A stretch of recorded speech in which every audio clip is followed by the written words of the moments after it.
در مراسم حج فرضی امسال سر از امروز انشاءالله سفر خود را آغاز میکنند.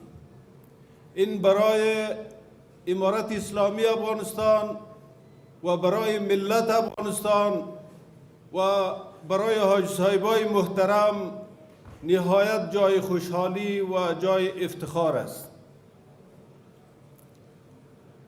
سامعین محترم، برای شما بهتر معلوم است که امارت اسلامی افغانستان در رابطه با مسائل حج و عمره که از جمله فرایض مذهبی و اسلامی ماست نهایت در عبارت توجه می کند. از امیرالمؤمنین صاحب حفظه الله گرفته رئیس الوزراء صاحب